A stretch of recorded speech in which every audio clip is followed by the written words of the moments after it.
name is Tim Miner. I am the co-founder of an organization called Charlotte is Creative. Charlotte is a Creative is an organization, a nonprofit that sparks exciting and surprising relationships between emerging and under-resourced creatives, artists of all kinds in Charlotte, with the existing business community to create situations where both win, where we create a community where large organizations can thrive and entrepreneurs and creatives of all kinds thrive alongside them. And part of what we do is give resources, money, jobs, training, space, connections, social capital, and even down to just advice and consultation to people who have a dream.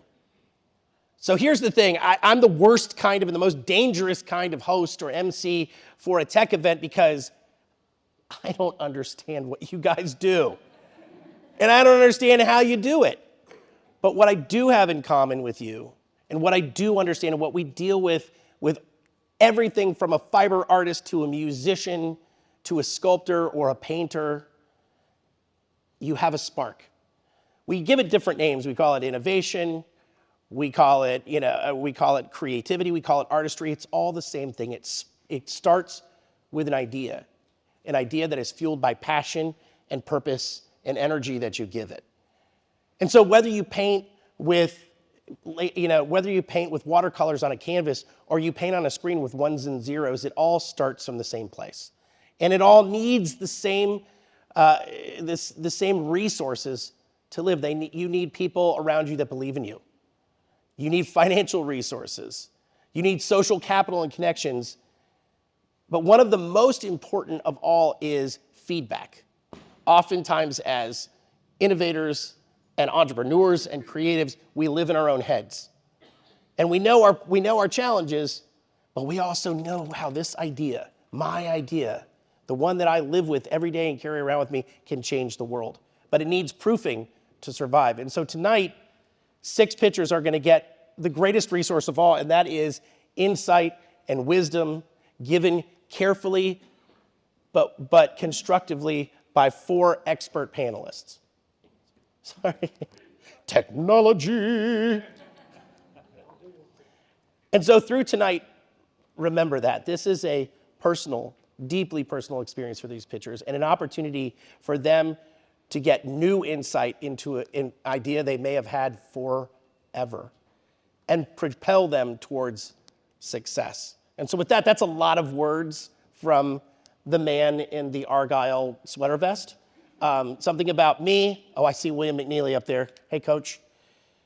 Something about me is I got into my work because I found myself to be too weird for the corporate world, but not weird enough to be an artist. So I'm just perpetually trapped as, Michael J. Fox as Alex P. Keaton for my whole life.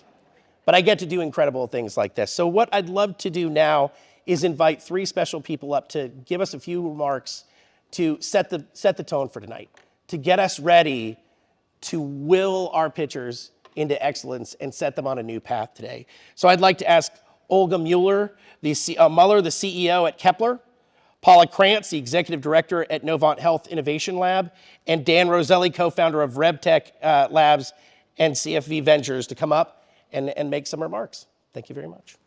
Olga, you're up first. Thank you. You're welcome. Thank you. And everybody, welcome to the Pitch Party. And so happy to see you here in Charlotte.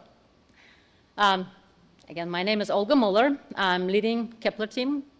Our clients depend on us to build their critical healthcare solutions. We consider it a great privilege to have been working with RevTechLabs and Novant Health to bring this event to you. To us, it represents a very important step towards our combined vision to transform Charlotte into the global healthcare innovation hub. I want to thank everybody who made this possible, all the participating startups, those who got chosen and those who didn't. Thank you for applying, those who came here. All of our selection committee who donated us our hours. The judges, the feedback committee, all the people behind the curtains, thank you for making it possible. And of course, our sponsors as well.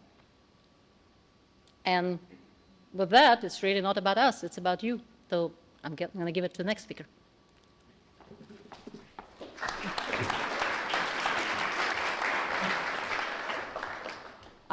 Thank you so much, Olga. It's been just a pleasure to work with you and Igor and the Kepler team, and we're excited about what lies ahead. I'm Paula Kranz, Vice President for Innovation Enablement at Novant Health and Executive Director of our Innovation Labs. We opened an innovation lab in Uptown Charlotte about 8 months ago. And in that time, with just grant money and donor dollars, we've been able to launch a number of really exciting initiatives. We've launched a 3D printing program, and we're partnering with CPCC to have those students print products for our patients. So we're working on workforce readiness by engaging the community.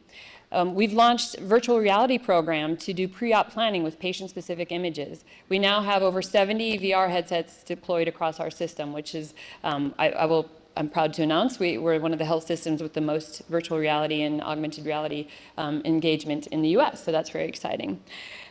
We've recently launched an internal innovation ambassador program, and the idea there is to democratize innovation with our workforce. So to teach design thinking, to enable our physicians to be advisors to the startups here tonight, to come up with their own ideas, new products and services, and help them take it from the back of a napkin all the way to fulfillment from some center in Taiwan, probably.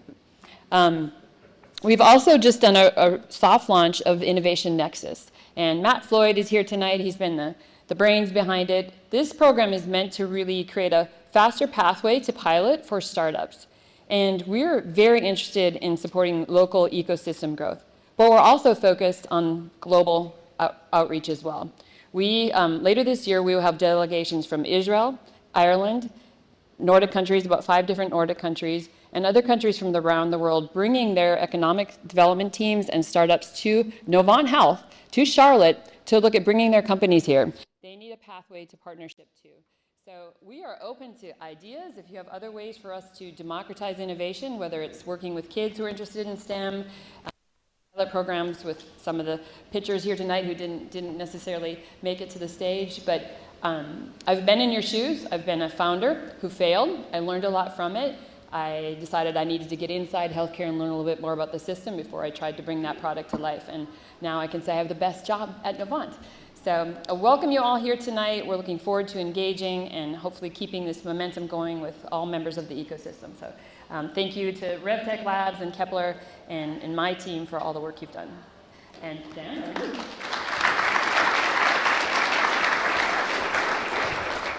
First of all, thanks for being here. I think this is going to be a great event. It's nice post-COVID to see us out and about again, too, or as much in our post-COVID world as we're going to get. But it's great because I think the human interaction is really important. So thank you all for coming out tonight. Good luck to all the folks who are pitching. I know how hard that is to do, and we're looking forward to hearing the pitches and giving you all some feedback. For Kepler and Novant, thank you for the partnership. It's wonderful to do this and be part of this. And I'll really give all the credit to Ashley Everett, who's our Director of Operations over here. Ashley's the one who actually does all the work. I just show up. So round of applause for Ashley. We continue to embarrass her. For those of you, because there are a lot of new faces in the room for me, which is great. I guess that's one of the things, having not done events for a little while. So just really quickly on RevTech Labs is kind of what we use as our master brand. But we started with Packard Place, the building in Uptown Charlotte, if you've been in that entrepreneurship center. $2.5 billion in venture capital raised from alumni through that building. Over 400 million in exits, 1,200 jobs created, 3,000 entrepreneurial events. So imagine this times 3,000. It's just been a really fascinating 12-year ride, and the community's really helped make it all happen. So thank you all for that support. RevTech Labs, now we run accelerators in the fintech and insurtech space and have in the healthtech space, and we're figuring when to do that one again. And then a venture fund in the fintech and insurtech space as well. So we've been quite busy. Matter of fact, I think the ranking just came out that we didn't know that our fintech venture fund got ranked as the #1 fintech venture fund in America. So that's kind of cool. And the last thing I'll say as a quality point to qualify me to sit as an expert and give feedback is one of my claims to fame is on Tim Miner's very own Charlotte Creative Mornings 2 years ago. I won the 80s trivia contest by answering all 3 questions correct. So I think that makes me qualified to give feedback on pretty much any subject. Thank you all for being here tonight, and I think I'm turning it back over to Tim. Thanks. You know, Dan, the thing about that is we keep getting older and the audiences keep getting younger, and so those 80s trivia contests are really a lot easier to win if you're in Generation X. At least that's what I've found. At any rate, it is now my distinct privilege to present our group of expert panelists tonight. First is Todd Dunn, Vice President of Innovation at HireMe Health. Next is Noellee Clarke, MD, MBI, VP of CMIO at Digital Health at Novant Health. Then we have Leon Eisen, Ph.D., Venture Partner at Network VC. And then you look very familiar, sir. Dan Roselli, co-founder of RevTech Labs and CFV Ventures, and 80s trivia expert. Cannot fool him. Although we're gonna get a chance, no, I'm kidding. So here's what we're in for this evening. Now that we've made it through the perfunctory part where we introduce the who's who, now it's time to meet the dreamers, to meet the innovators and the entrepreneurs with the ideas. What we will do is, in this first section, we will have 3 pitchers who will come up and each have 5 minutes to conduct their pitch, followed by 10 minutes of feedback from our expert panel. What I'd ask you to do is keep your applause to yourself until their time, until the experts panel has had a chance to render their feedback. And then let's give them a big applause as they walk off and get ready for the next pitcher. So without further ado, he was here early, I can tell you, he was the first one in the room. Zach Lyon, CEO at H3 Pelvic Therapy Systems. He has created a unique customer-focused pelvic floor pain management solution. Zach, this 5 minutes is yours.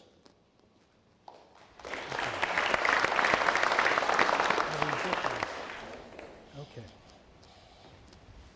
Oh, wow. Different fun, but that's okay. Tim, thank you, the Kepler team, for having us here and having all of us here, and me especially. I appreciate this opportunity. You spoke of vulnerability. We're going to take this to a new level. Pelvic pain. This is the unspoken killer of a life lived well. Take it from someone who knows. I am the CEO, the president, and the innovator of H3 Pelvic Therapy Systems. We are revolutionizing pelvic pain management.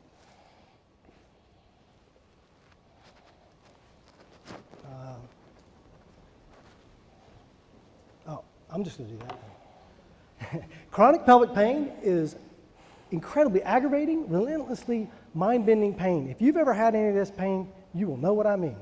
It's maddening, and it's extremely embarrassing, and it affects millions and billions of people worldwide. It's so maddening that, and embarrassing, I should say, that we really don't talk to each other about it. But you know what people do? They talk all over Reddit, all over Facebook, all over Discord, and we learn a lot. We sent out a Google survey, and we found that how satisfied have you been with your prescribed means and methods of dealing with your pelvic pain? The top 2 answers were, I have not found a solution, 40%. Very difficult, 35%. That's 75%. The next question was, how often is your pain? Constant daily, 51%. Intermittent daily, 32%. That's 83% every day. In your search for pain relief and healing, what's your biggest challenge? The biggest challenge is that pain that just won't go away, and lack of doctor understanding. I don't know about that one. I put the survey out there. They answered the question. But and cost of health care, as we know, is a big issue. The economic burden on these people are anywhere from $3,000 to $10,000 and greater per patient for any indication they may have on average. And the worst part about this is some of these folks are so frustrated, they actually perform the unthinkable and commit suicide. This is a travesty that needs to stop.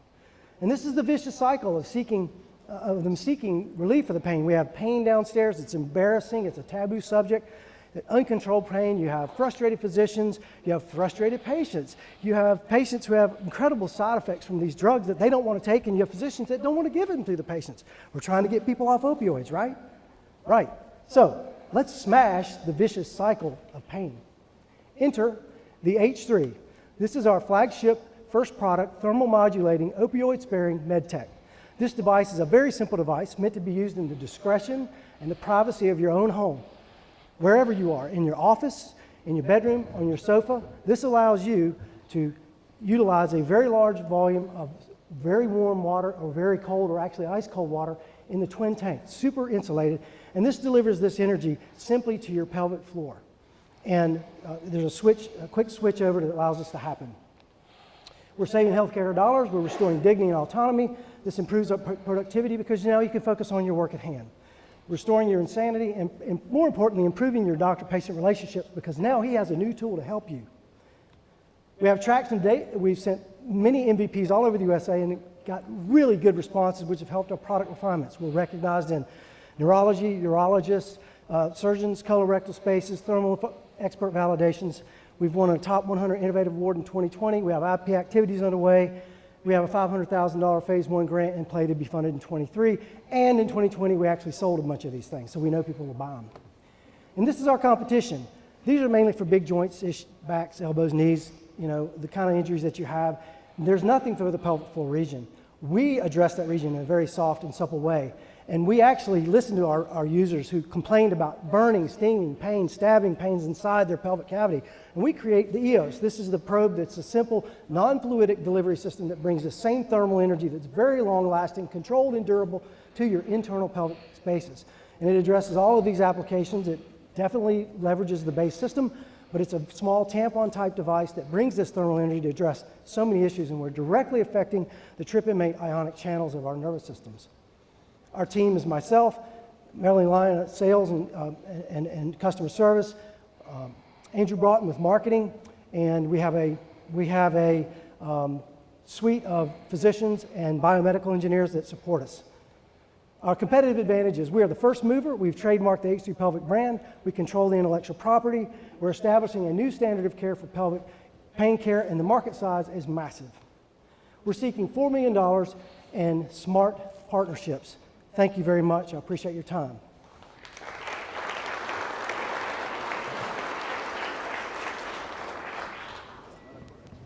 Rock, paper, scissors. You're going to hand it to me. Okay. I guess I'll start because I got handed the microphone. Sure. Great presentation. So the feedback I would give you, I like the positioning of how you can offset opioid use because it's a huge issue. Whenever you can follow a block of a huge movement that's already going forward and kind of weave your story into it, it makes a ton of sense. The one recommendation I would have for you, you've piloted this, you put these out there, you said you've gotten some sales. I would love you to dive farther into the traction, right? Talk to me about patients who have used it, their willingness to recommend it. I want to see the numbers on the patient experience, the doctor experience. I think you're actually trying to communicate too much in the presentation. And what I want to know, because I'm not an expert, you may have the best device, you may not. I want you to tell me how the marketplace has reacted to what you've done. So that would be my feedback. Thank you very much. Really nice presentation. What I feel some lack of focus. A lot of time, half of presentation is spent on the problem. And very vague actually, despite the fact you presented all the numbers and all these around, I didn't understand finally what actually the problem you're going to solve. Just the whole problem of the pain, and specifically problem of this pain, but I really didn't feel that the problem raised properly. And then just smashed all my perception of the next slides you presented. Thank you. Thank you. I was excited to see this presentation. My day job, besides the digital health, is I am an OBGYN. So when I heard pelvic pain come up, it is a thing that we get stumped by often. So I was looking for that burning platform. I would align with the thought of a solution that is non-opioid dependent. I think that is compelling. I'll echo what my other colleagues here have said. I think there was a lot being transmitted across trying to get in off of I agree that we need to center on the patient response, and I still was struggling to understand how your product is a differentiator from what else is in the market. I saw your competitors, but in terms of the mechanism and the response and how patients are doing, and I saw that you had 16 clinicians plus, I think speaking to that would add more value. And then just as a picky nerd point of mine, some of your data that you were showing, I think it showed like 2008. And so I would make sure that what you're presenting is current around what the marketplace looks like. But thank you for that. It's hard to follow a doctor who understands the problem. I think it's interesting that you're solving what I would consider an underserved area in healthcare. The advice that I would have is to remember that products don't compete, business models do. And so as you walk through it, I understood maybe who would use it, but I don't understand who pays for it. And then I don't understand how you go to market and get people to actually have it in their house. And so I would really think methodically about the design of your business model that you want $4 million to go into. So my last suggestion would be, if someone handed you $4 million today, let's say Dan did it out of his fund, what evidence are you going to have in 6 months that you productively used $4 million? Is this the path to the FDA, and what do you think that's going to cost? Like, what are the big things you've got to go attack to actually have something viable on the market? And then think about the business model you got to design around it, because products don't win, models do. Sure. Thank you. Maybe it's worth to add some notes. First of all, investors are scared from first movers. And investors are scared from first movers. Yeah. So I don't recommend to show it explicitly. I don't know if the space can respond to this question, but Yeah, you can. Right. This is the first. And second, today is a huge competition. yeah. Another 20,000 people were fired from Google. Where they go? I talked to some. Go to make their startup. So you should just learn and improve. Any startupist should learn and improve their pitch. Otherwise, they just disappear in all these crowd of pitches and startupists. What happened today?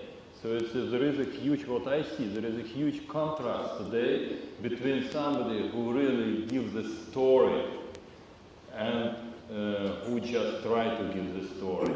You give the story, very nice, you try to do well, but little bit more, a little bit more.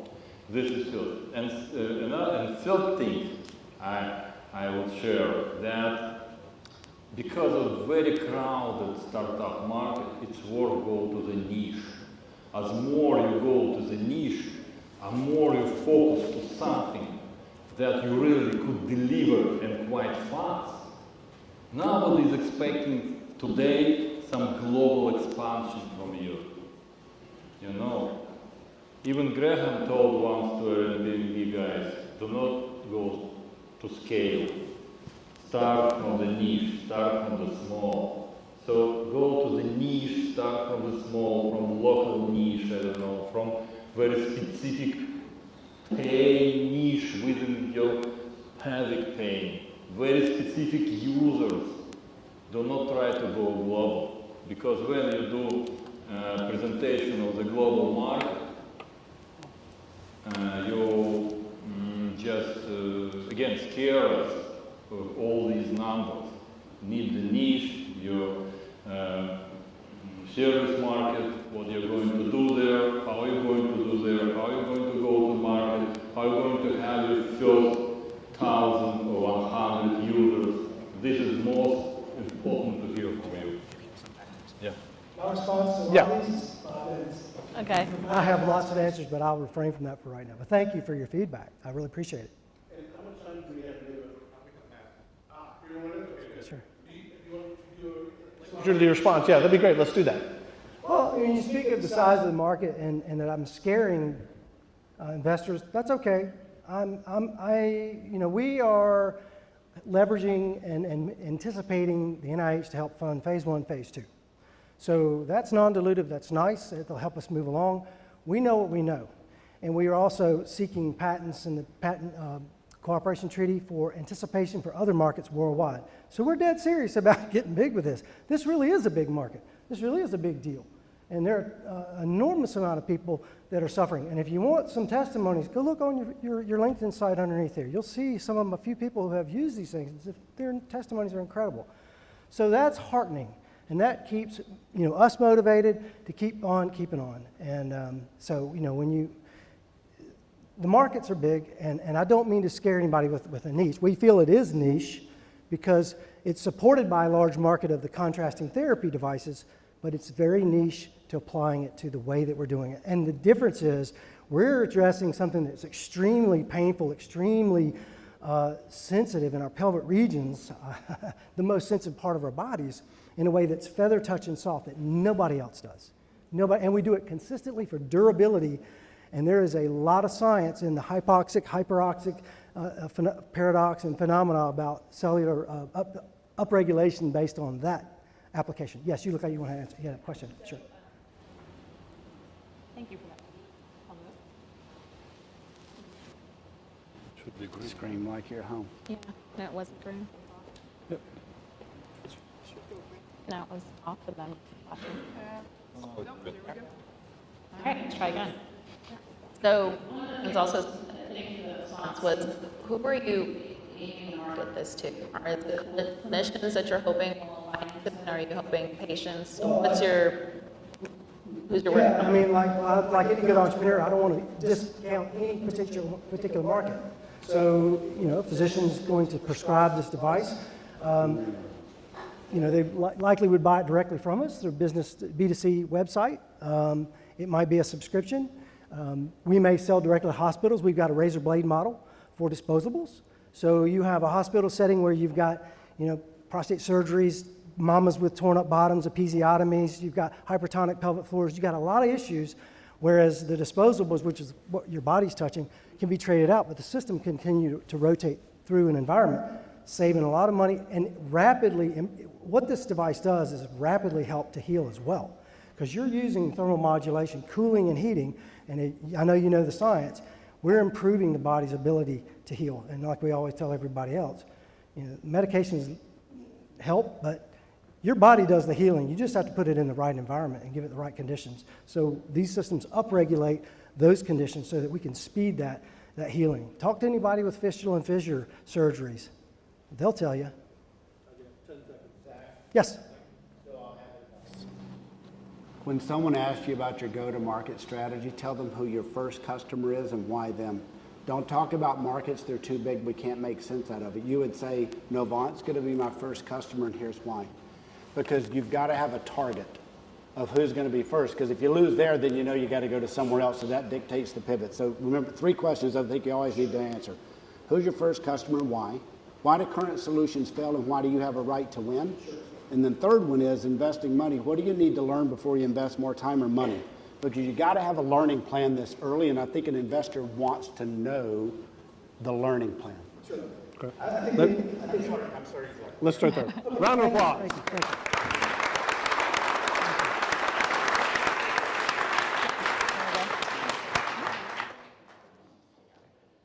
Okay, that was an exciting first round. Well done, Zach. Good job.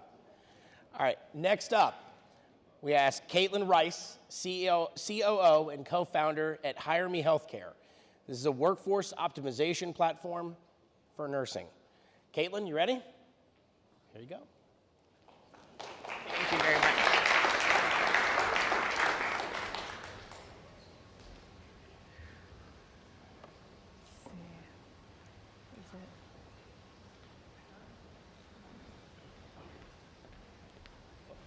Do I need to? Okay. Oh, I see. There we go. Here you are. Perfect. Thanks. This is the clicker. Okay. Hello, everyone, and thank you for the opportunity to speak tonight. I'm happy to be here on behalf of HireMe Healthcare. My name is Caitlin Rice. I'm COO and co-founder. HireMe Healthcare is a technology company where we're working to build technology that creates a more efficient pipeline of nurses to jobs. We've created a precision staffing algorithm that's meant to optimize organizations' share of permanent, temporary, and travel nursing staff based on the demand spike.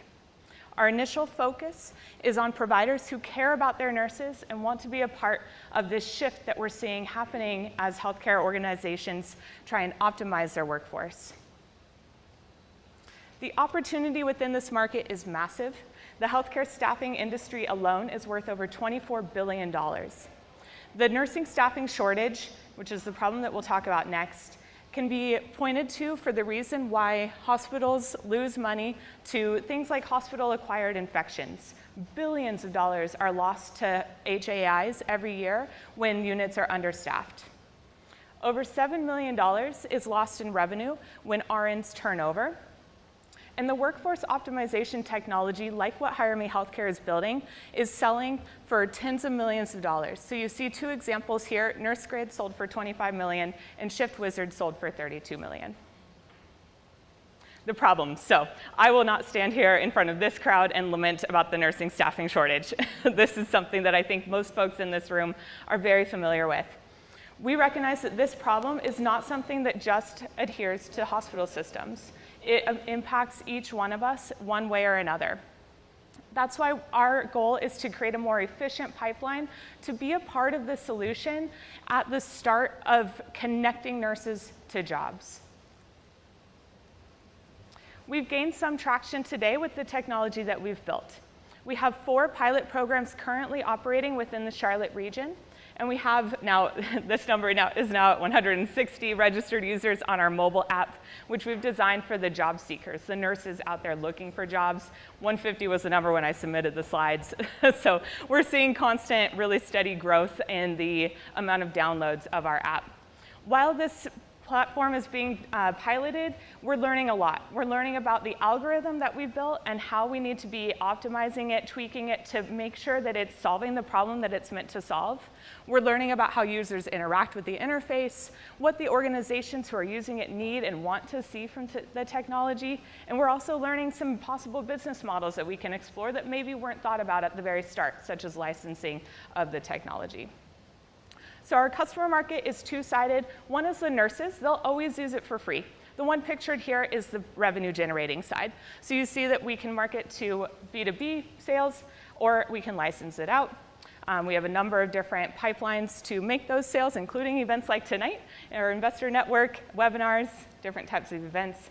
Our acquisition cost, because we're just piloting, is still being determined. We should have that number a little bit closer to the end of the second quarter, we expect.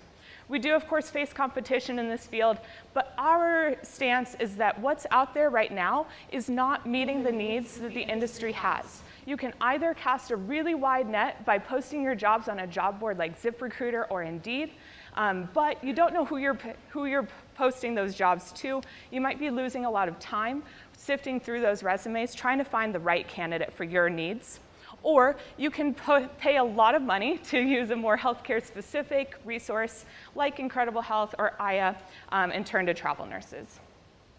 I'm proud to stand behind a really fantastic team dedicated to this, the goals that we're trying to reach. We have Ryan Lee, our CEO, Denise Jones, who's here with me tonight. She'll be here to help answer questions at the end. Our business model is still in development, but the model that we've looked at most closely is either a monthly subscription fee and or a pay-per-placement fee. We've raised $1 million to date and still counting. You can see the progress we've made here. In 2018, we started a founders round. We've gone through a pre-seed safe, and we've received some VC funding, and we've received debt financing. This is the round we're currently in and closing out this $300,000 round, ideally by the end of the second quarter this year. We come to you with one ask tonight, that is to help us pilot HireMe Healthcare. We're looking for an organization that wants to pilot HireMe's technology alongside their existing technology, your existing vendors, and we would offer 24/7 support at no extra cost, and you pay only when it works, just a 10% placement fee. So I want to thank you for the opportunity, and I'm happy to answer any questions and receive the feedback.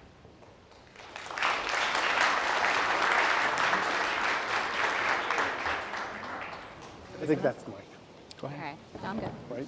Nope, nope, never mind, leave it. Mike, I got the signal, leave it there. These are not picking up well. So I'm going first again, or is this last time I'm going first? And then you all it's go, good. nope. So thank you for that. Yes. Clearly, a big need state, right? So you have a huge market behind you.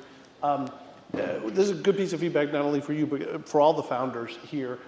No one gets checks from presentations, right? The goal of the presentation is I want to know enough about it that I want to come and have a half an hour meeting with you, 45-minute meeting with you. So that's just one thing to remember. You're not trying to communicate everything you need to communicate. You're trying to get me interested enough that I want to sit and have a 45-minute conversation with you. So I think at that point, you probably spent a little too long talking about the problem. I think everyone in the room kind of knows the problem and knows it's there, right? I think you could do that much, much quicker. I'm more curious to know where you are in the traction. So that was one piece of feedback. You said something that was definitely a red flag to me, which you said we don't know what the business model is going to be yet. But those are words I would strike from the vocabulary, right? Put out a business model. This is what we think it's going to be. This is what we're going to validate. But don't tell me you don't have one yet, right? So put something out there for me to react to would be my feedback on that. The other thing that, just so you know, as an investor would be a red flag to me, I was surprised to hear that you had already raised $1 million and that you've been in business for 4 or 5 years. I would have expected a little more traction after that amount of time, so that's something that you probably need to address somewhere in the presentation. Like, hey, we had to pivot, or we had to redo the technology, or we got this learning, but that's something I would kind of probably want to know in there as well. But I love the space and understand the need, so there's a big need problem there to solve for sure. Yeah, very nice presentation. My question, are you nerds? Are you nerds? Nerds. Are you a Users. nurse? Are you nerds? No. No, I'm not. Denise is. Okay, how do you connect to this business? Why did you get into this business? So the company was founded from our original founder, Trey Ennis, who worked within hospital operations and saw that the problem was there. And he thought to himself, we can come up with a better way to build this pipeline than what is currently in use. I came to it through my connection with Ryan Lee. Ryan Lee came to it from his entrepreneurial background and his connection to Trey. Actually, they're both Charlotte natives, grew up in the area, so they see the. So who actually suffer from situation happening today without your application? So who suffer? Who suffers? Suffer from the problem you mentioned? I think there's an argument for, to some. Specifically, people usually suffer. Who suffer? Yeah, I mean, I think. Nurses? I think nurses suffer. Nurses are experiencing extremely high rates of burnout. Turnover rates are very high. The industry suffers. The operating margins of the hospitals suffer because they're having to turn to travel nurses to fill their vacancies. You can even argue that the patients themselves suffer because units are understaffed, and therefore you see things like the hospital-acquired infections going up.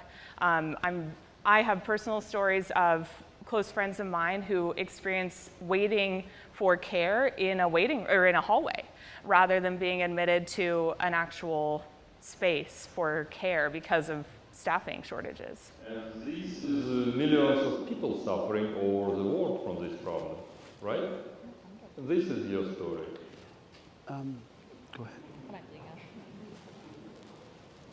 It's a really big problem.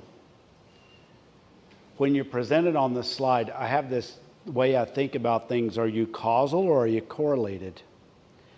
And if you know HAIs, by you hiring a nurse to prove that because they're there, HAIs went down, is going to almost be impossible for you to prove that they came through HireMe. So I would say be very careful on what you can promise that you can move for a metric for a system. And so go find out what they really want you to move. Is it time to hire that they're struggling with? Because by the way, I can tell you it's a problem. The second thing I would recommend is be more specific on how you're going to get nurses on your platform versus another one, because I don't want to disappoint you, but you're the third one I've seen in the last 5 working days. And so I think you got to talk more about what makes you distinctively unique, because if you're a dual-sided market, the only way those work is you have a lot of people on your platform that would cause a system to go look for you. And so build some assurances that nurses would prefer to use your platform and why. And it's not the algorithm. The algorithm's interesting, but that's not your model. And so I would say be very careful. HAIs, all that, be far more specific on what you can help us solve for. And I would interview 50 systems. Go find out from the hiring teams what's driving them crazy. And if you can move one thing, ask them if we could move 1 or 2 metrics, what would you love for us to move? Designed to solve the delighters. Don't worry about the low-level requirements. I want to say ditto to all that you were saying. I will, it's like you guys wrote this for all the struggles that we've been facing. We've been looking to fill a nurse position like clinic for 3 months, right? Mm-hmm. So to the point of what you're solving for, we know all the pains and gaps that are there because we are lacking in the workforce. What I think would be compelling is what is it about HireMe that would make the nurse I hire from you stay? Mm-hmm. That's ultimately it, right? We are finding lots of nurses, but it's getting the right nurse and the one that will stay. Also, there's the 10% placement fee, right? If I'm, as a health system, leveraging your platform, what's my incentive to trust the vetting, kind of help me understand why I should go with you versus some of the other resources we're currently using to find people. Yep. So we'll give you a chance. We got about 3 minutes. So why don't you, if you have any questions or respond back to any of that, and that may facilitate a discussion here. Sure. Yeah. Well, first of all, thank you very much for this feedback. It's very, very helpful as we, refine this pitch and bring it especially to providers. It's different than an investor pitch, for example. So I think the feedback to go and interview these providers and see what metrics they want to move is something that we'll absolutely take back and be able to implement. So I want to say thank you for that. I think to this question of the two-sided marketplace is a really, really interesting, and to me, and Denise might have additional thoughts on this too, but because she's the one who markets to our nurses and does everything that she can to make this an attractive platform for them.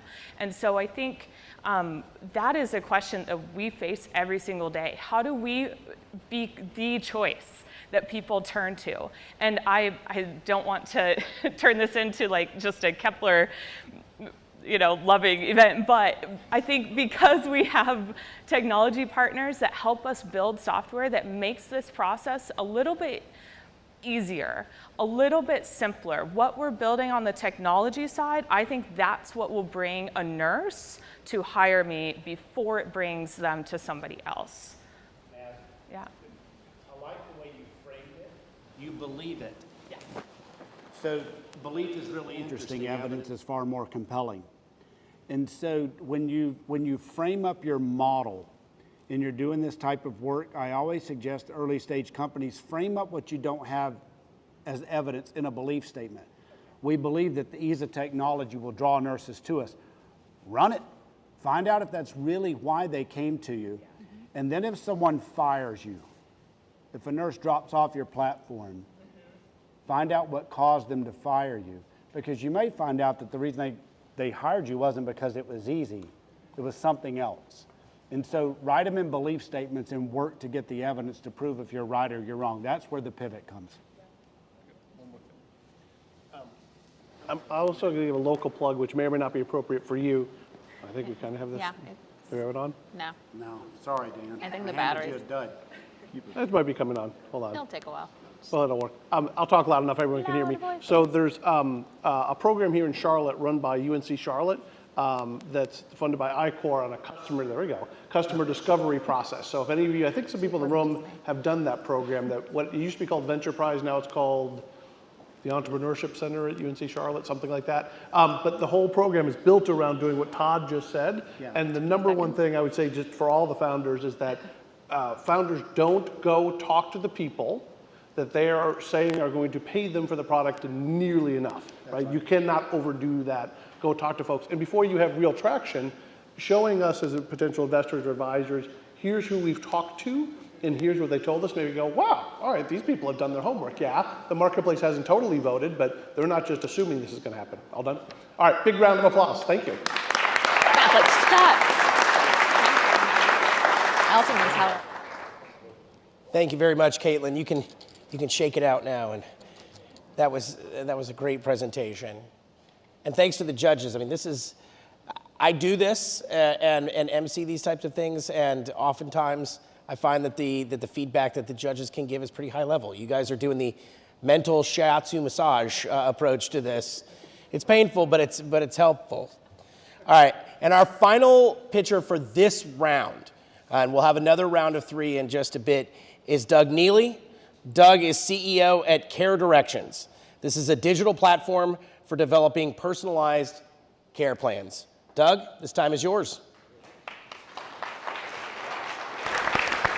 Thank you very much for being here and for the opportunity to present. As you said, my name is Doug Neely, CEO of Care Directions. Care Directions is focused on optimizing post-acute or post-hospital care by bringing innovative digital health platforms to the market. Now, when we say post-acute care, patients, doctors, business people, administrators, there's lots of anecdotal stories of bad experiences being discharged from a hospital and going through the post-acute care arena. But I wanted to speak to some numbers specifically regarding the need in the market. And I'm going to use stroke because that is where our lead indication is in stroke survival care. And a couple of numbers I really want to point out. First, 185,000 secondary strokes annually in the United States. That number is what it is in one respect, but the next number I want to say is 80%. According to the American Stroke Association, approximately 80% of strokes are avoidable. The last number I want to point out on this slide is 70%. 70% of patients do not receive a comprehensive, personalized post-acute or post-discharge plan for their care. Why is that? Well, one of the reasons is that healthcare providers lack condition-specific tools to efficiently support patients' transitions to the post-acute care arena. Now, clinicians and researchers at Wake Forest Baptist Health identified this need, built a platform, and tested the platform. And what it does is helps coordinate on a condition-specific basis the transition to and through post-acute care. Now, based on y'all's feedback earlier, I want to say this platform is designed, number one, it picks up patients before they're discharged from the hospital so there can be education at that level. And then there are logic-based algorithms that take a caregiver or care provider through an assessment that does both a functional as well as social determinants of health assessment of the patient, and then automatically generates a care plan for the patient, one that goes directly to the patient in the patient's language, and then another that goes back to the healthcare provider, so into the EHR or back to the physician that's taking care of the patient. This platform has been vetted in clinical studies. It has demonstrated improved health outcomes, improvement in certain quality metrics as published in peer-reviewed literature. It is interoperable with the Epic EHR system, which is the largest installed EHR system within hospitals and health systems, and it's obviously scalable to other indications across post-acute care. Our leadership team, in a nutshell, we have extensive experience with launching products and launching companies. I myself have experience with biotech, biopharma, as well as HIT, and my executive chair, Lori McLean, I want to mention her because she had a healthcare career in health IT and also launched, grew, and sold her digital health company to Hearst First Data Bank, as well as our founder, Pam Duncan, who is a national expert in post-acute care. Matter of fact, she was on the American Stroke Association's committee that wrote the guidelines for post-acute care and stroke. The addressable market as we see it, now this is specifically for transitional care management, not for the entire post-acute care arena. But globally, the TAM is approximately $200 billion. The United States, $90 billion. And in our estimation, just for stroke care, it's approximately $155 million. The way we got to that is through our revenue model, which is a subscription-based model which is probably not surprising to most of you that are familiar with SaaS-based products. It's obviously scalable, not only geographically, but also into other indications across post-acute care. Our pro forma at this point in time is we project that we're going to have a cash flow positive somewhere in the second year. And for those of you that are familiar with these types of models, these subscription-based models, SaaS-based models, there's a high in the range of 95% retention rate of these customers, which obviously is extremely attractive when you start looking at the gross margins as the years go out. We are in the process of doing a $2.5 million capital raise via convertible note, which we believe will get us to that cash flow positive point. We're going to use the money to build out our sales and marketing capabilities, as well as make the platform fully ready for commercialization, and lastly, start working on some enhancements and additional indications. In addition to money, we would love to have a partnership with one of the healthcare organizations in the room this evening, and look forward to talking with you about that. So thank you.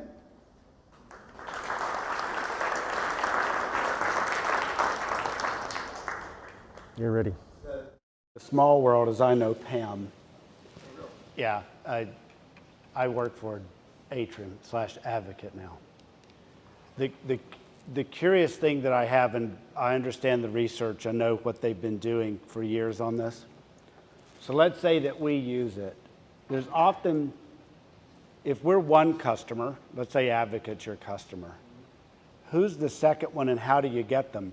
And the reason that I bring this up is when we did deep ethnographic homework on this problem in business model, and what's really hard to figure out is how to afford it. Unless you're like a Kaiser or if you're in capitated plans, it doesn't mean we morally don't want to do it. Everybody wants to do this. My dad's a stroke patient, so I get it. But what is the model that makes providers, or is it payers, who can actually afford to pay you? Sorry about your father first. That's also one of the reasons why I'm doing what I'm doing, is because my mother had a secondary stroke. Yep. And was bedridden for the last 6 years of her life. Yep. To the next customer, we're targeting initially, because of where the platform was originally designed and tested, is additional health systems or stroke centers, right? Because that's our lead indication. So going after the big Baylor Scott White and Health, UCLA, Columbia University in New York, these centers that are known nationally as some of the top centers in the country as far as stroke care is concerned.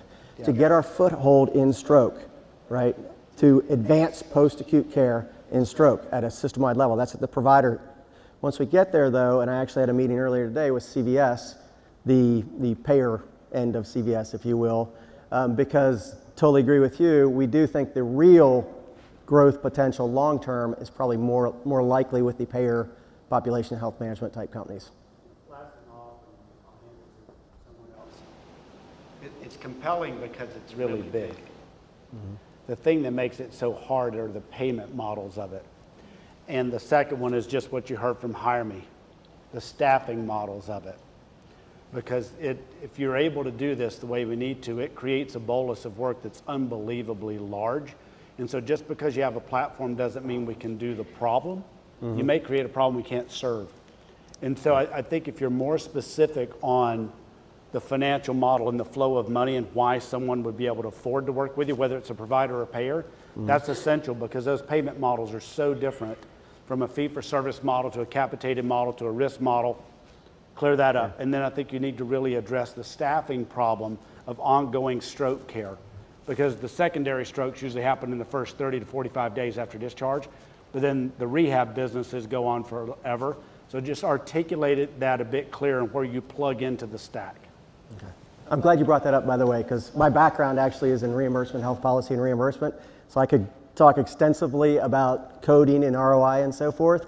But to be clear, that's another one of our asks. Love to have one of the healthcare organizations in this room partner with us to do a real-world ROI, value modeling project. like you read my mind. So I think two things. One, I would echo the sentiment that what we found in a lot of our programs, if you look at RPM, TCM, one, how do we scale it and operationalize it across the large health system?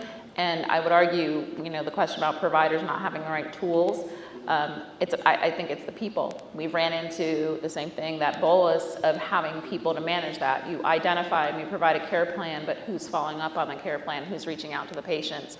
And then if you look at the population, let's look at, what about the population that have health equity concerns, right? So we were looking at high utilizers, and we noticed that the population that's coming back and struggling are often the population that don't have connectivity, don't have resources.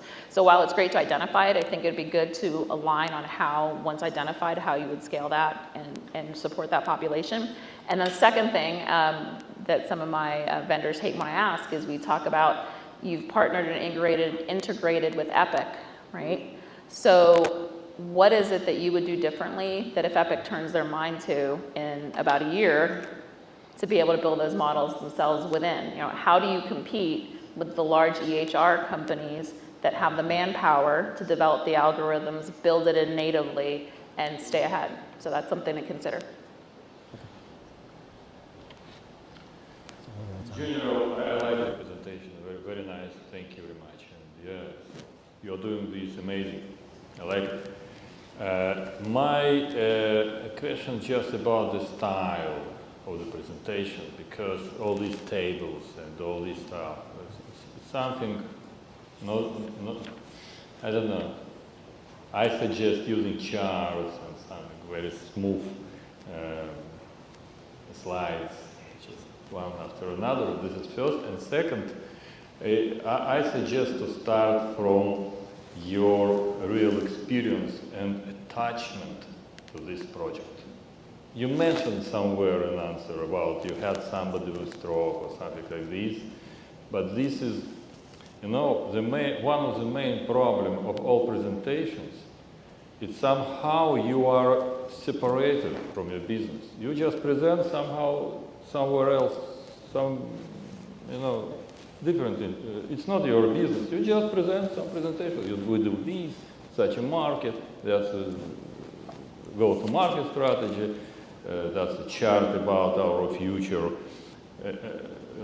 But actually, we don't feel attachment to this project, and this is what you have to polish. Yeah, that's great. I thought it was a very nice job. I'm going to build on a couple of points that were mentioned here, because I actually had notes that were similar. And back to that personal attachment, I'll build on the last point. I love it when founders, this is advice for all the founders, when a founder can get up and say, I am doing this because this was my life story, that compels me from the very beginning. Before you had told us about your mother, you had talked about the founder literally wrote the book on care management, right? That's a hell of an opening line. And it was buried 4 minutes into the presentation, right? I think it's always great when you can say something that gets my attention from the first sentence and makes me sit up and go, ooh, I need to listen to this one. Even with 6, right? It's hard to listen to 6 presentations and pay attention and go through all this. So I think a personal story or that expertise could be really valuable. I also made the comment about slides, and I know there's some formatting issues, but here's the best advice. The simplest slides always win. Always win. And one of the things that founders do, you know too much. You have to forget 70% of what you know and say, boil it down to what is the single point I am making on this slide? The single point I'm making on the slide. Because we all cheat and go, if I just add a couple more bullet points in, I can communicate 3 things instead of 1 on this slide, and you end up losing them all. The last thing I would say is that the financial model, because you were the first one that showed a full kind of financial model, at least I think so. And what you heard is what they really, you showed the financials. And what they really wanted to hear was the financial model, not necessarily the numbers, more the theory of how am I going to make money, who's going to pay, where am I going after. I think the financials can actually be saved for a later presentation. I don't think you necessarily have to do that in the thing. We got a couple minutes left, so any feedback or follow-ups you want to do here for you? Got you. The feedback is fabulous. Thank you, audience, by the way, for several of you. And as I looked up, you were nodding at me, giving me confidence, so I appreciate that. I want to thank you. No, I think the feedback is great. Quite frankly, as I was hearing the feedback from the first 2 presenters in my head, I'm going, oh my God, how am I going to modify this thing and change my comments in these slides without changing the slides? I think it's all spot on, and I appreciate your feedback. The minor suggested that all the presenters are going to need pelvic pain management after our feedback. So when you, and it really does come from a place of love, giving direct feedback. Professional, but direct. In Charlotte 12 years ago or 10 years ago, what we used to do as a community is we'd hear pitches like this, we'd give the fluffy feedback, you would leave the room, and we'd turn to each other and go, oh, they're completely screwed.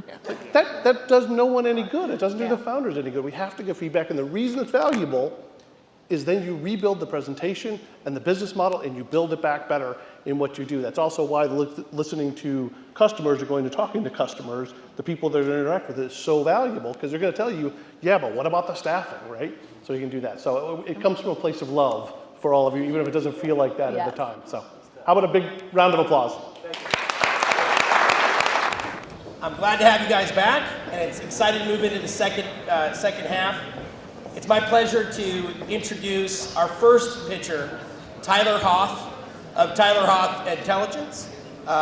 It's an augmented reality and AI program for reducing medical errors. So, and your name is not Tyler Hoth, I just wanted to say it very coolly. Tyler Alexander, a mistake, of Hoth Intelligence. Tyler, this time is yours.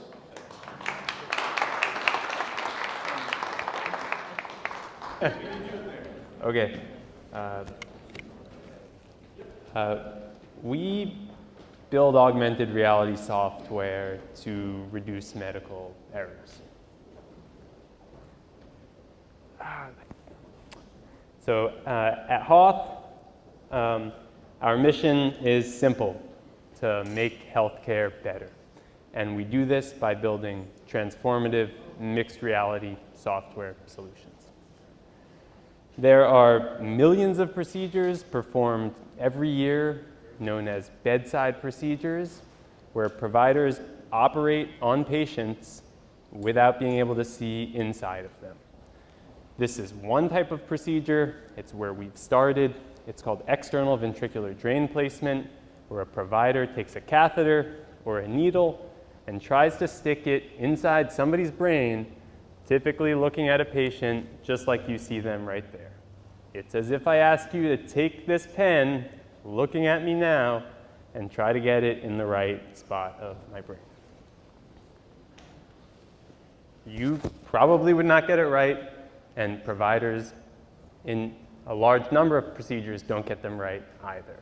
1 in 4 of these procedures have error, as recent as 2018 studies, which have consequences for life, reputation, cost, time, resources, etc. So what we build is software that allows providers to see inside of patients when they're operating so that they never miss.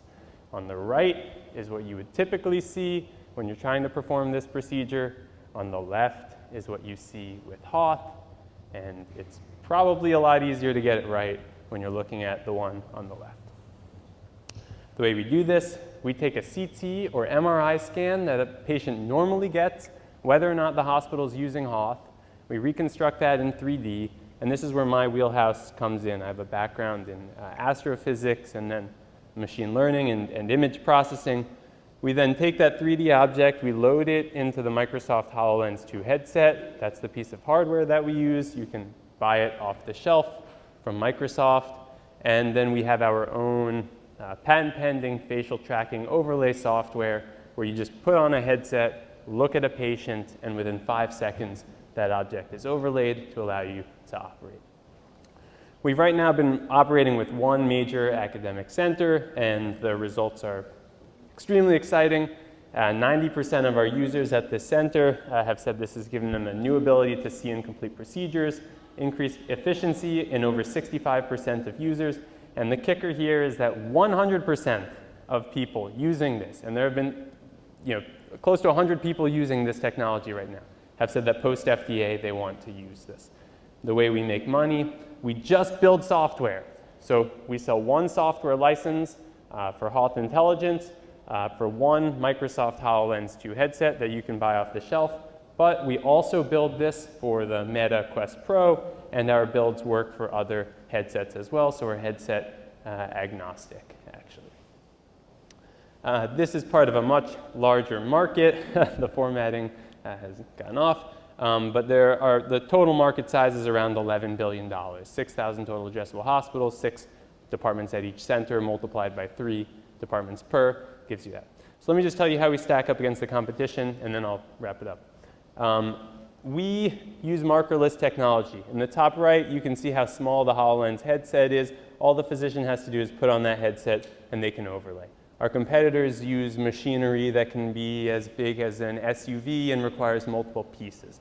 But in addition, we overlay immediately. Effectively, within 5 seconds, we overlay this scan with the patient. Our competitors can sometimes take a 20-minute tracing process or require fiducial markers, so things that are drilled in or stuck on to patients. Lastly, we're doing things like data capture. This is a 2 to 5 year project that nobody else is doing. It's very futuristic. I think another multi-billion-dollar market that I'm happy to talk about after this, not in front of everybody. And then lastly, we operate entirely out of the headset. You don't need any additional equipment. Okay, so where do we go? And then I wrap up. Right now, we're starting with neuro and other head and neck procedures. We then enter spine and orthopedic procedures, and we're also doing this for patient education. Lastly, building out that robotics, data capture, and hand tracking, and then all the while generating revenue, because this can also be used in addition to clinical use for simulation, education, and training. So we set out to change healthcare using augmented reality, and we're doing just that. Thank you.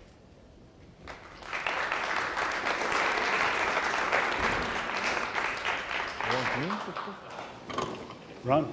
No, thank you. He's starting. Okay, thank you very much. It's, I call such presentation conceptual presentation, right? I saw what you expect to have, but I don't know what you're doing now. So what stage of your development did you talk to your clients? Who you expect will buy it? How long time physician will survive, will follow it? I cannot survive more than 10 minutes. So, you know, it's a lot of questions. Thank you. I would caution you as you're presenting to not disparage the population that you're going to be asking to use your technology. Careful on that, because while it is good to say, you know, for effect that it's like standing and sticking a pen in someone's head, I would promise you that the degree of training that we have to be able to do some of what we do is beyond that. So caution in your market, because those users are going to use it. I would also be interested to see the application as it works across populations. Depending, we've seen in different types of AR and some of our other modalities that don't necessarily capture and display, just depending on pigmentation and other components. So being able to speak to the extensibility to other areas would be of value. I appreciate the thought of data capture being something that's innovative and cool. I will tell you, as a healthcare system, we're very careful and cautious about what that data is being used for. So what might sound like a cell may turn off your population again. So just some things to consider. I think it's interesting you're solving a medical error problem.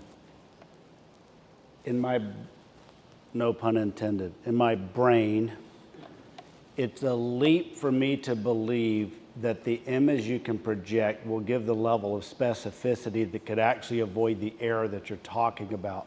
Only reason I say it, my daughter's a neuroscience major and has watched neurosurgeries where they pull the scalp.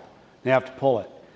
And so I think it would be really important for you to, Dr. Tony Asher, you probably can't get his time, but he's the head of the American Association of Neurological Surgeons. He's here in Charlotte. David Langer in New York. There's some of these guys that I think unless you get their blessing and belief, then you're going to have an uphill battle, because who pays for it, by the way? $100 grand seems like a lot to me for software to run on a few HoloLenses. Maybe it's not, but to connect it back to the fact that it will pay for itself versus what others are doing. The last thing I would tell you is don't say nobody else is doing it. Because I can guarantee you, you're not the only guy on the face of the planet who is thinking about this. Whether it's, we met with Medtronic last week, we met with J&J. They are doing some really far out things, and they have really big bank accounts to do them. And so I wouldn't position you as the only guy, because I think it makes you blind to the competition and what you really have to do to position yourself to get someone to write a check.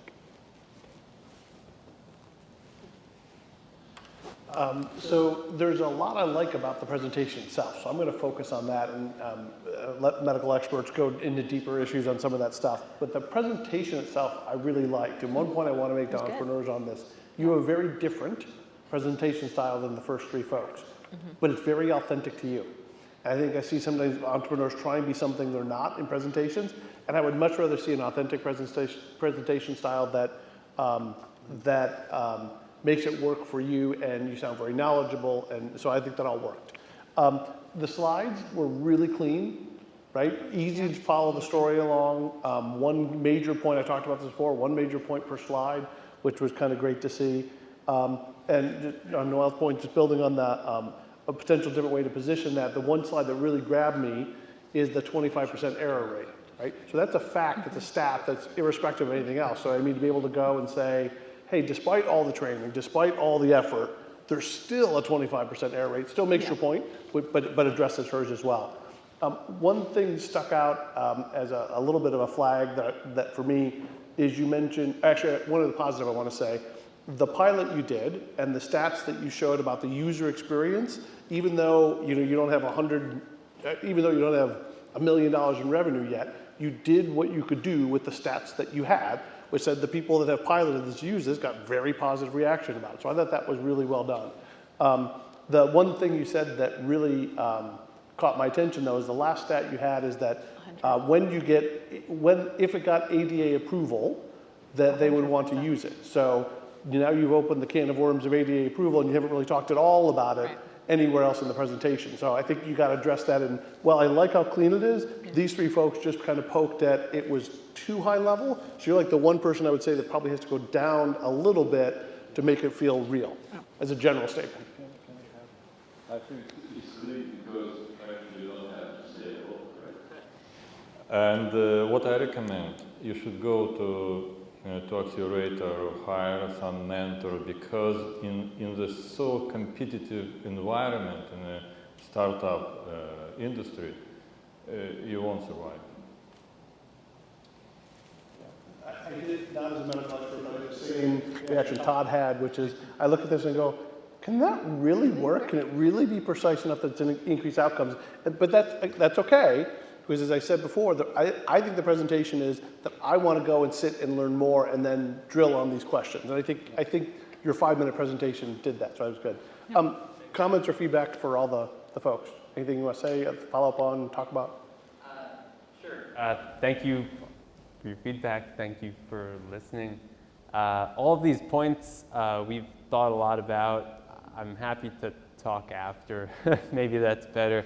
Some of your points about addressing different facial types, skin tones, all of that. One of the first things we've been building out, where we are now, we have a few new customers using this.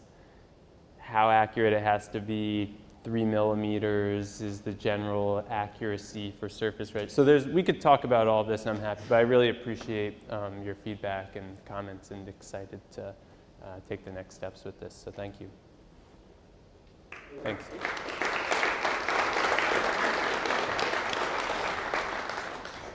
I can just pull this out.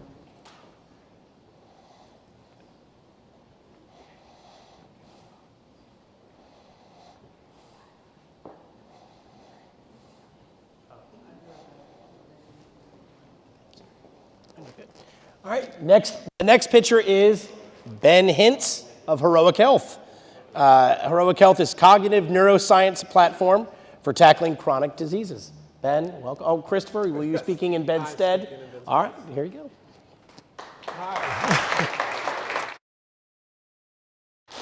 Well, first of all, good evening, everyone. I am not Ben. but I'm playing Ben on TV tonight. I'm Christopher Cunny. I am an advisor for Heroic Health. My background is 30 plus years in healthcare. I served as a CIO for a large healthcare system, and I've been an advisor for a number of tech companies. And I've also been a patient as well too. In 2016, I was diagnosed with 2 brain tumors. I had brain surgery in 2017.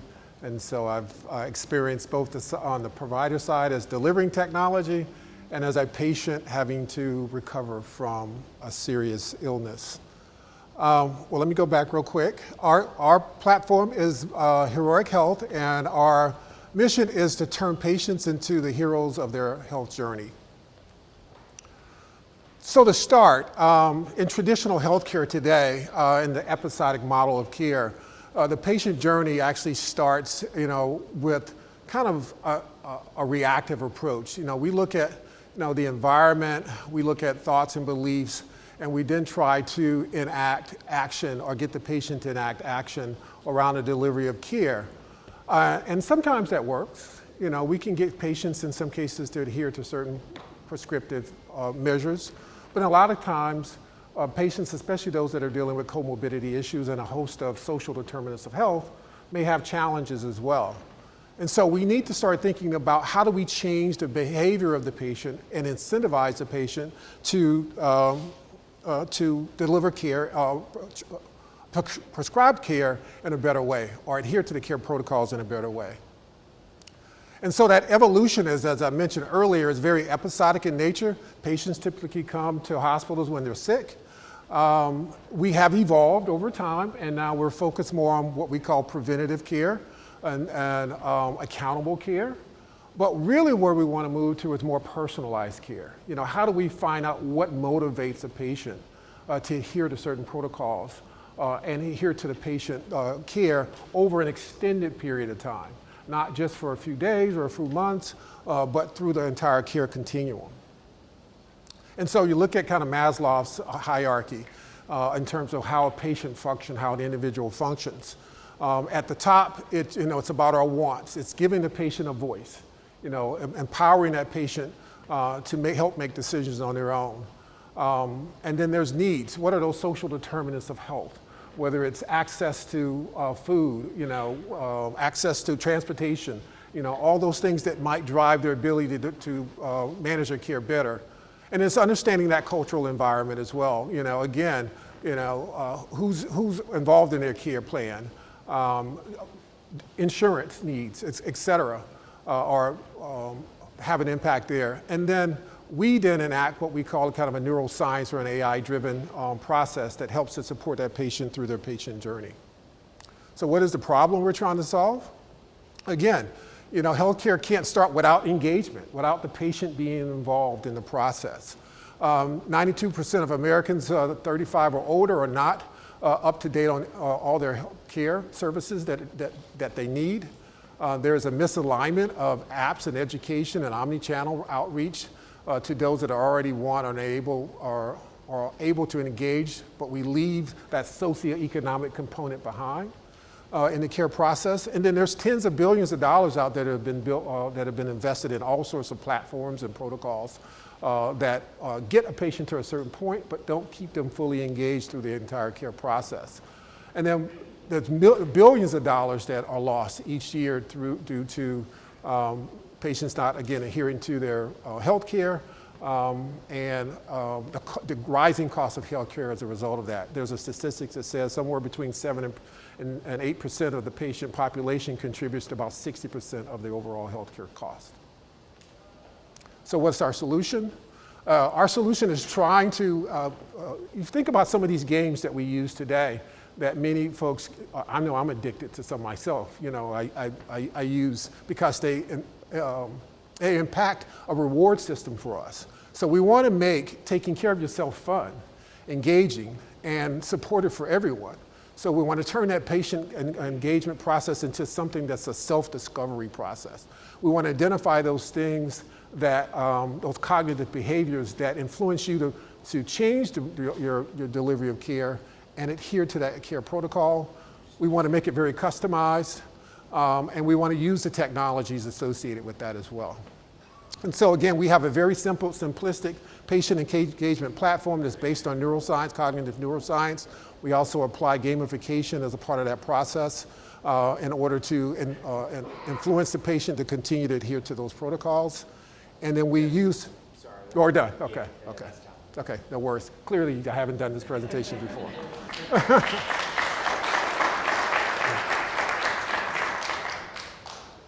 Questions? I've been voted to go first. So thank you for the presentation and standing in. You know, it's funny, this space of patient engagement in especially chronic condition is something I'm seeing a lot of. You know, gamification is something that is the tool, the hook to keep patients. Or just, if you want to say patients or consumers, I align on patients still. What I'm still seeing in some of those is that despite the gamification, there's drop off after 6 months, even by a year. So would be curious to know what differentiates this platform on the drop-off piece of it would be helpful. Whenever I see AI, it always cautions me to understand what exactly, or is it truly an algorithm? Is it just step-based? Just curious about that. But truly, I think in this space, I'm seeing a lot about it. And it'd be good if we saw the presentation, how this was different from others. I like the fact that you're thinking about the patient. I was just on a call similar to this on Monday, and the lead clinician, like my dear new friend, like, what kind of work do you create for me in my office when you activate patients? And it's a good thing, and it's a bad thing. Another piece of advice I would have on this is behavioral economics. You know, if you look at the work by Penn Medicine, if you look at some of the work that Daniel Kahneman has done around this, I think getting to the science of behavioral economics and why your platform would be distinctively different based on the research around behavioral economics, because gamification is a really easy word, but there's the root of the science behind what really activates people or motivates them to stay sticky for a long time. So I think go more to the science of why you activate or engage people far longer and better than someone else. And the last thing I will say, who writes you a check and who pays for it? I also want to add, did you intentionally flip the pyramid with the AI on the platform? Okay, was that all right? You have a great charisma. Amazing. I like it, and I like your story. Maybe a little bit more focus, but really it's very nice. Not very often I hear such presentation. The question how it is realized, your vision, it's very important to show vision to venture partners, because this is what they're looking for, and you really, you clarified the vision. That's amazing. How it's realized, because one example, for example, about behavioral economics, there is a curve. I don't remember the name who developed it. It's just some, you know, one axis you have capabilities of patients, and another axis you have intention of the patients. And curve looks like this, so some prompt just bring patient in different quadrant in this curve. So this is the science about it. So what kind of science are you using to create your platform that really influences the patient in a good, in a better way? That's my question. Oh, your question. So we use cognitive behavioral science. And again, I apologize because our founder's not here, and they probably could do a much better presentation on this. I literally was told this a couple of hours before. So I'm jumping right into this. Yeah, and so we're working with Dr. Bethany Raines, who's the leading cognitive neuroscientist who oversaw United Health's R&D group in this space, and she's a preeminent leader in this space. So we've developed an algorithm based on that cognitive behavioral science that drives that. So that really is our competitive differentiator, and we leverage gamification to keep the patient obviously involved, but the gamification is based on their cognitive neural behavior. not just kind of standard rewards as well. We try to identify what that patient is actually interested in and what will motivate them. And that's what the gamification is centered around. So we don't just have a basic gamification platform. It's a multifaceted system that is driven by how that patient is actually receives rewards. And I couldn't do that in 5 minutes. So a couple quick thoughts. First of all, I would give you high kudos for stepping in on 2 hours notice and not being the founder, and doing that is not an easy thing to do. So thank you for doing that. I'm going to broaden that to a lesson for all the founders here, which is whenever you go into presentations, you have to expect all the shit to go wrong. It just happens. And so I saw a pitch at an angel meeting where the slide just didn't come up or the file was corrupted, and she got up and she did her 15-minute pitch to the Charlotte Angel Fund without any slides, and just looked everyone in the eye and nailed point after point after point, and got to go do due diligence without any of the damn slides. But she did it because she kind of kept herself together, and you showed that same poise. And it just goes to be prepared for all the alternatives, because it shows sometimes when stuff goes wrong, it can make you look better and more prepared and more professional. So, all right, I beat that point up. I thought the deck too was really clean and nice to follow along. I know the timing was off, she didn't get through it all, so I had a bunch of questions in there.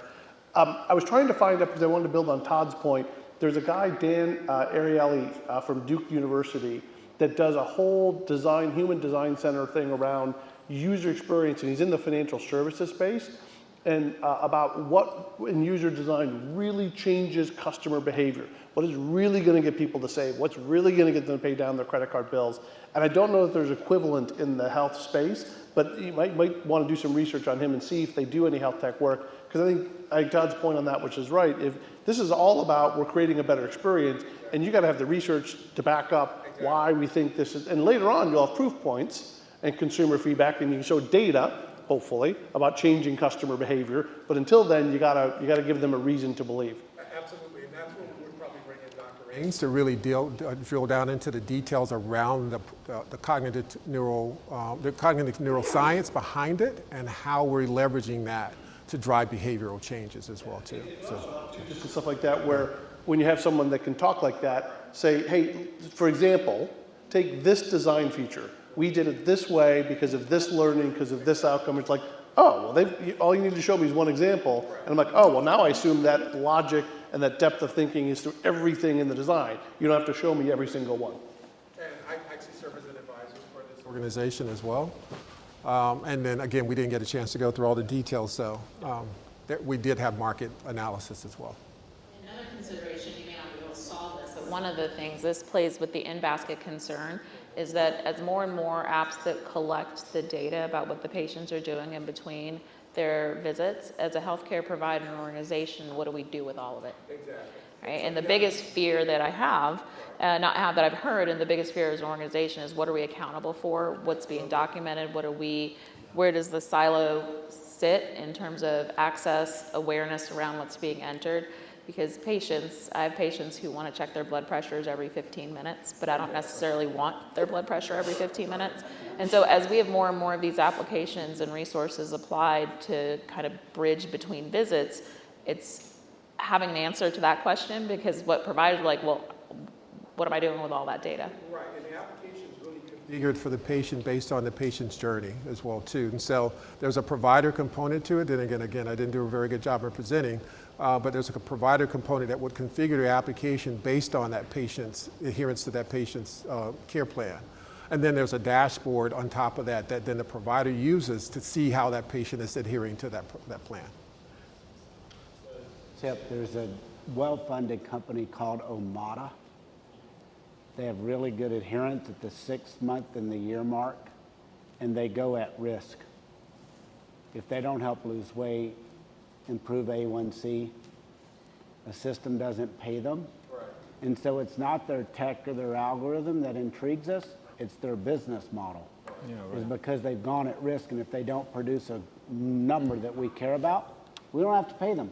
Exactly. And they take work off of our plates, by the way. They do the front line of it. And so I think more into the story of the model of our company, but then also into the model of the clinicians and the data that they need. And what can you make easier for the people, and what can you de-risk for the financials? Exactly. And I think where this company is at today as well, They are trying to continue to get proof of concepts with the platform. So they're looking for technology partners to work with, to leverage their patient population, to collect that data, to understand, is this a solution that we have enough confidence in that we could go at risk as well? How much did you raise so far? They spent about $250K in the development of the product, and then they were asking for about $1 million to continue further development and launch of the solution.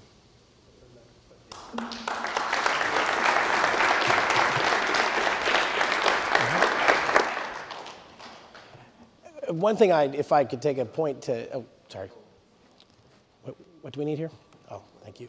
One thing I would underscore too for the pitchers is something that Dan kind of alluded to, is sometimes when you have these last minute changes, you actually get to hear your story a different way. So I would, this is a drastic example, but anybody that's telling the story, I would say, have other members of your team, give them the bullet points and let them tell you your story through their words. You often find new ways, new phrases, new positions that you can take. Even though you're in it every day, I think that can be a really refreshing perspective. I know that's a tactic that I've used in the past. So we are now, sadly, at the final pitcher of the evening. This is maybe not sadly for you because you're ready to go. It's not easy to wait this long. John Corky of Amissa has a company that creates wearable technologies for improving health and quality of life for individuals and families with Alzheimer's disease. So John, with no further ado, it's your time.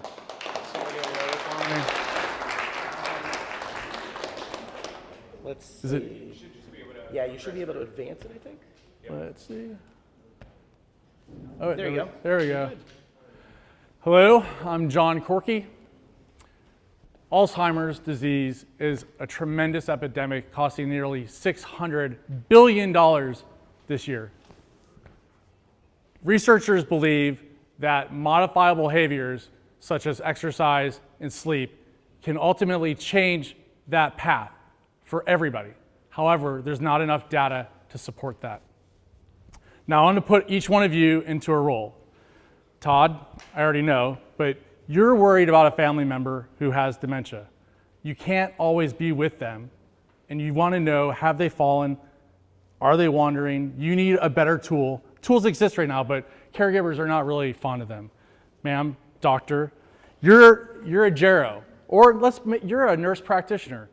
A caregiver comes in with a person with dementia, and you ask them all these questions, and they don't know. How are they sleeping? Are they exercising? Sure, they walk every day. That's not true, right? You need that data. You, sir, you run a pharmaceutical company. You are paying $30,000 to $40,000 to recruit a person, and when you have that information, when you recruit them, you have no idea what their baseline health is before they come in. You, sir, you're a Ph.D. You're spending years trying to raise money to do research. You want to do sleep research on people with dementia, you're probably going to NIH and you're going to wait maybe a year, maybe 7 to raise money. Then you're going to spend that money developing software. Well, NIH funded Amissa to build an MVP for the Apple Watch, and we've also built it for Samsung. We went a little bit farther, but this is a caregiver application that helps Todd and his family understand what's going on with their mom and dad. Ultimately, it's going to help your team to understand what's going on in between those visits, and you don't have to guess. I know how many steps they actually took. I know what their sleep really is. I know when Apple actually launches it, blood pressure. I know what their blood pressure is. So, just like Apple has done before with other universities, they've developed apps. Amissa is going to be the first app publicly available to study Alzheimer's. They're working with Biogen, but it's very closed off. Right now, what we're doing is working with doctors like you at universities and trying to solve the problem of you have to wait years. Well, right now, there's a massive amount of money for Alzheimer's research for small businesses. We go to individuals like yourself and say, we're going to help you get the money that you need, and we're going to give you a lot of money so you don't have to buy all these watches. We'll work together. And then you have a cohort. Let's say you're at Wake Forest. You want to study sleep? You have a cohort of 3,000 people. We work together, and then we share the IP. He gets to publish his stuff, and then I turn around and I go to another doctor who's at Stanford and says, I want to study sleep as well. Well, hey, let's put our data together. Instead of your 3,000 and his 3,000, now we have an N of 6,000. These are the 34 Alzheimer's disease research centers. I know people at almost every one of these, and they're all struggling, and most of them want to work with us right now, and we have several that we're developing grants with at the moment. This is my team. Well, there's a lot of other people behind the scenes, but we've got some really smart people, and the other people that I don't talk about are all these researchers that I'm connected with. This year, we will probably conservatively raise $1 to $4 million, and next year, $8 million. And as I said in the bottom, I'm not interested in non-dilutive money, dilutive capital right now. Like I said, there's so much money at NIH. I sit on the NIH SBIR funding panel. I know how the mechanism works, so I'm going to exploit it. So, I mean, yeah. But what I want from the two of you, and I'm so happy that you're both sitting here together side by side. And I said to Igor, you got them in the same room? So I want to work with both of you to understand how can I reduce the burden for your staff. If you're spending 20 minutes struggling with EHR data, how do I give you more time to talk to the patient, to improve that quality of care? My background, I did Navy Special Ops for 25 years. I got diagnosed with Parkinson's. I'm worried about my kids. I don't want my kids to grow up and have dementia. So that's why I started this. I need to work with you to solve all the answers about interoperability, to work with Epic or not to work with Epic. I need people that can navigate those pain points and help my team and help us collectively to solve this problem. So there you go. That was my last part. There's my contact info. Thank you. Oh! I'll blame it on Parkinson's. I didn't have this. In the wearables world, I always ask, what is your leap of faith assumption? And I'll cut to the story. Is that dementia patients want to wear a watch and that they'll put something on them. And because I know some of our groups at Wake who are experts in this, it's often very difficult to get a patient with dementia or Alzheimer's to want, one, to take off a sentimental watch that may remind them of their spouse or their kid. Mm-hmm. So you got the sentimental pull, but you also have, they get very aggravated with new things on their body. And so how have you tested that in that group of people that you can actually get them to wear a watch that often might send them lights or things that bother them? I just think there's a big assumption that people will stop wearing what they're wearing and wear an Apple Watch. You're absolutely right. So how do you test that, or have you? Well, so we know individuals at Wake who are doing that with certain devices, and the feedback from them, and I won't throw their names out, was they used a Fitbit. And the feedback was, great, you just put an enormous burden on me to come back into the clinic to share the data, or it doesn't provide me any benefits.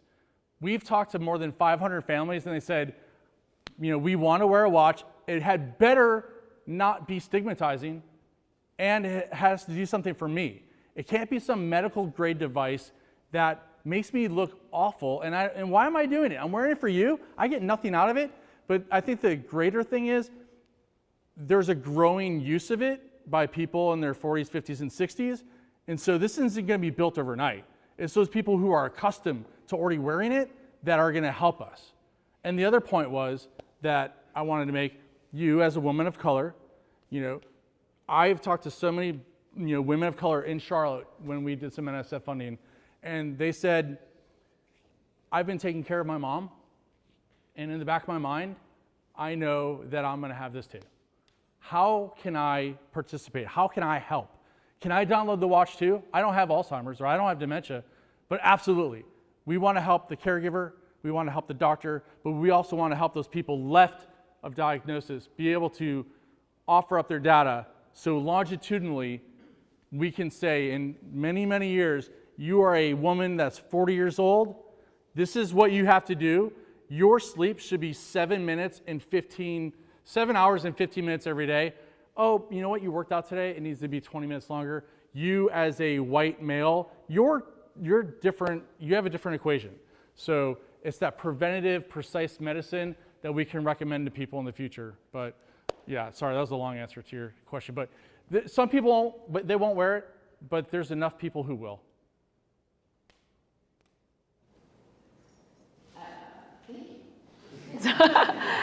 First of all, what stood out, I like the engagement. I think so. The presentation very engaging, giving us each personas, I think was a different perspective than the presentations that we've had before, which was a value.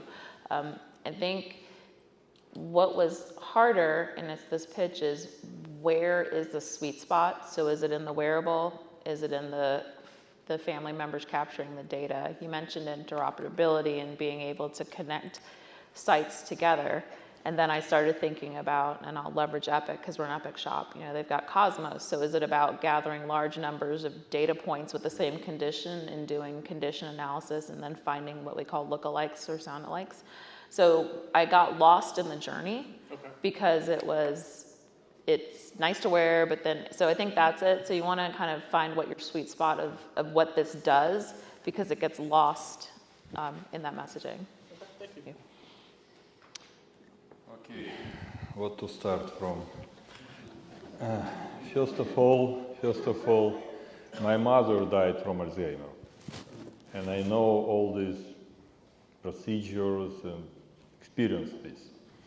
At the same time, one of my businesses is very well presented in nursing homes, so we know how to deal with these people in a mass production, I would say.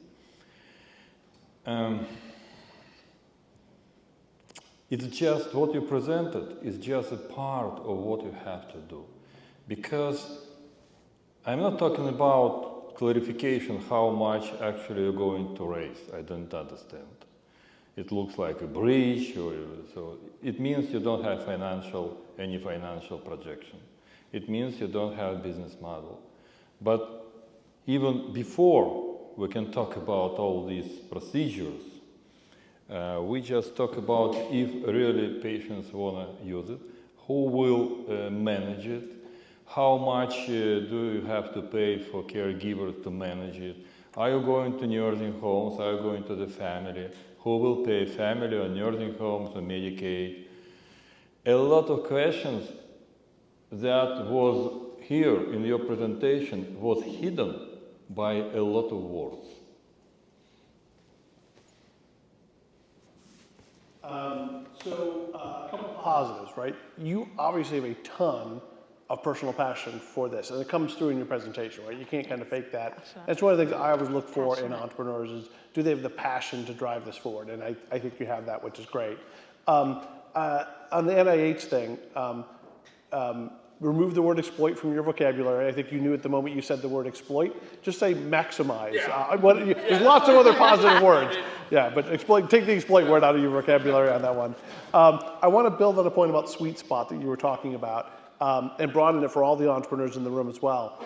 One of the things that I love coaching entrepreneurs on to think about is I want to know how you're going to get your first $1 million in revenue. And that normally comes from extreme focus, not really wide things. Show me the one thing you can do where you can get to market and get your first $1 million. As an investor, I want that because once you get to your first $1 million in revenue, the odds of you going out of business go down dramatically. And then I want to know how do you get to 5, and then I want to know how you get to 50 or 500 million. But I think focus is more powerful at your stage. So it's like focus, focus, focus. Oh, and by the way, once we nail that, here are the 10 other things we can go do. I think that's true for all the founders. The last thing I'm going to pick on the roles, you got to play a PhD, and I think you are a PhD, right? Yeah, and you got to play a medical professional, and I was pharma bro.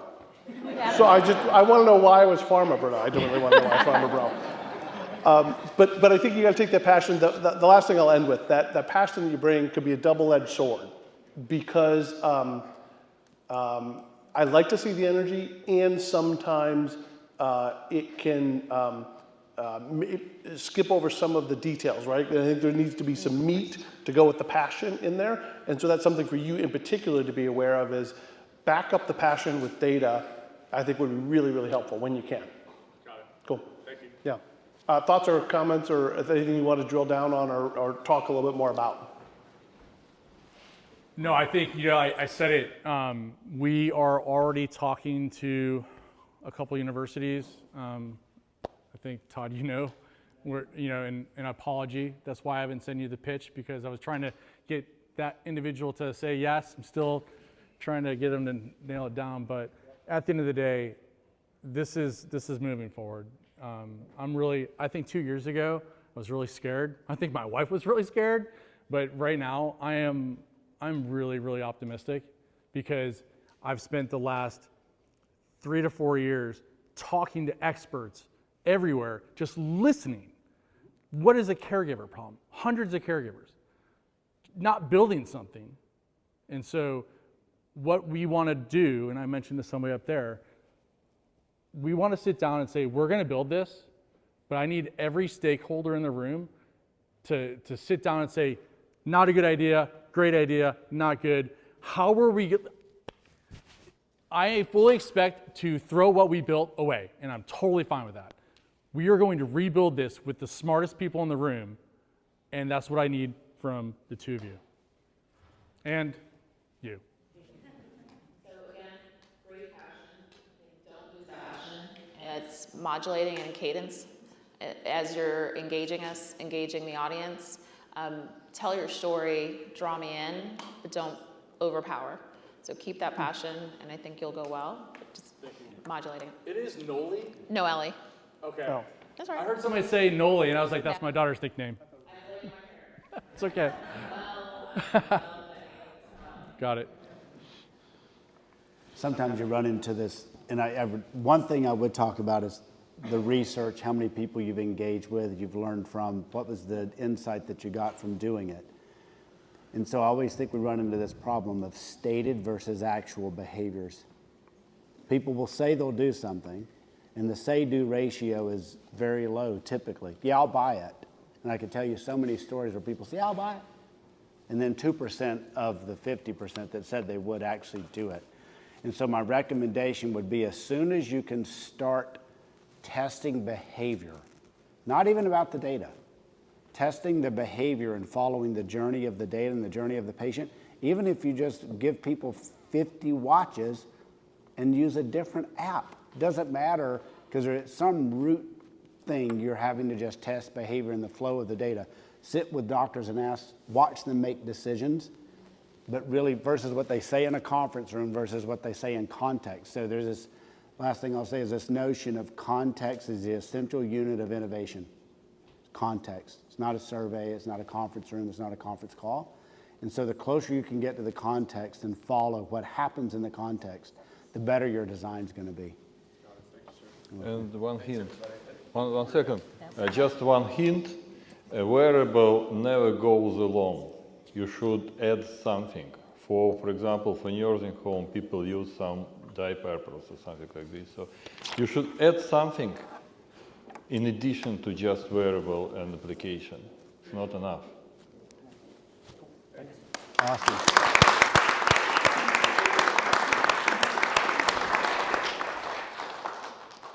Well, we are at the end of a pretty incredible journey, and I think with the feedback that's been given tonight, some beginnings too, or at least some detours in some cases, but incredible passion from our pitching entrepreneurs. If you would stand, let's give you one more round of applause. Come forward. This is not easy.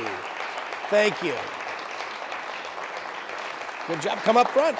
Take a bow.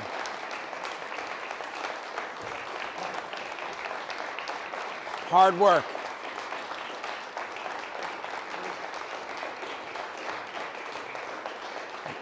Well done, everyone. Let me see if I can change this slide. There is no other slide, I don't think. Well, at any rate, thank you. Well done, everyone. And let's also give a round of applause to our incredible panel. This is not easy. I think the only thing that's harder than being a pitcher is being somebody that has to give honest, precise, and sometimes difficult feedback. But this is going to make everybody's journey that much stronger. And also, one last thing before we wrap up tonight, we definitely want to thank our sponsors again, NC Idea, Dane Delaney, and then Bishop Delaney, Joyner, and Abner, and also our amazing hosts at Avid Exchange. I can tell you, for me, I've always wanted to do an event here, so I got a bucket list. This has been a wonderful night. I'm Tim Miner, and there is still time and still music pumping for networking. So thank you very, very much for being part and the amazing energy that you guys gave to the pitchers tonight. Thank you.